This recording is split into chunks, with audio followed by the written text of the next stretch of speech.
President Trump has threatened federal funding for universities. Yesterday, he posted on Truth Social, quote, "All federal funding will stop for any college, school, or university that allows illegal protests. Agitators will be imprisoned or permanently sent back to the country they came from.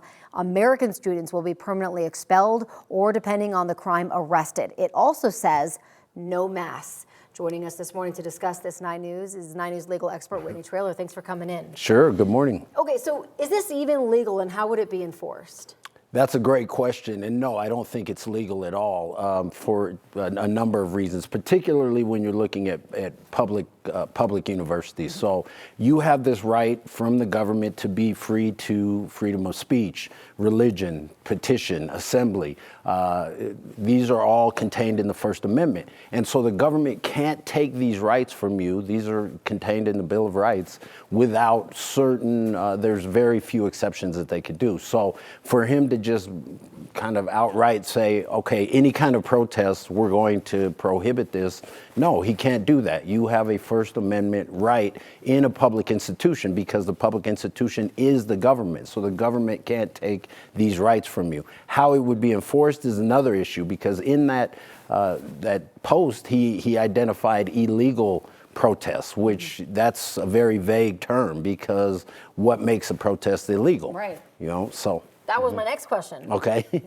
What would make a protest illegal? What would Right. they have to do for any of that to, qualify? Right. So none of the amendments are absolute. There's exceptions to all of them. So with regard to your freedom of speech, there are certain limitations that they can put on it. So speech that's likely to incite lawlessness. So if somebody said, hey, President Trump's in that building, let's go burn it down, that speech can be prohibited. Speech that's fighting words, that's one-on-one, where you're attempting to sort of incite violence with somebody, that can be restricted. They can put restrictions on time, place, and manner. So the way in which you can do it or where you can do it, there's certain limitations there. So yes, of course, there's limitations, and that type of activity would be prohibited. Here, though, and this came out of 2 executive orders, and it was really, I think, directed at this notion of anti-Semitism. And what you were seeing is that as more Palestinians were being killed, and Amnesty International came out and said it was a genocide. The ICJ is implying that it's a genocide going forward,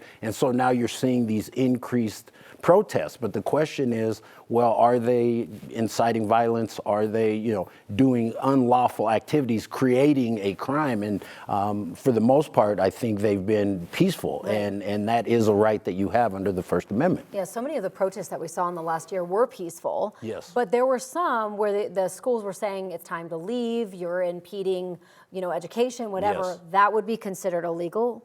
Well, that wouldn't necessarily be a First Amendment violation. So if they're saying, hey, you're violating our school code of conduct, our school policy, that definitely could be one and the same if they're destroying property or things like that, for sure. But if they're saying you're being too loud, or it's a school policy, then that may not be a violation. But that's how you get the private schools in as well, because again, this is a First Amendment issue. First Amendment rights are only against the government. If you have a public university, that is considered the government. It is the government.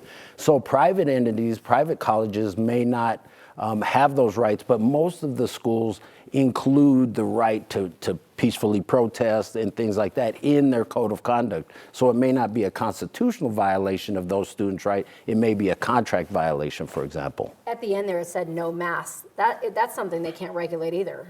No, they can't regulate that, and that doesn't. I'm not sure what the idea behind that is. If it's the notion that the masks are hiding your face in some way, and so giving you some sort of protection in that way. But no, of course, and especially now when we're still having, the bird flu's on the rise. Now we're having measles. I mean, who knows? When you have a group of people together, there's safety reasons why someone might want to mask up. But no, they can't. There's no criminal penalty for wearing a mask. Do you think that this was just like kind of a scare tactic more than anything? Like the administration knows that like most everything is unenforceable that they Yes. said?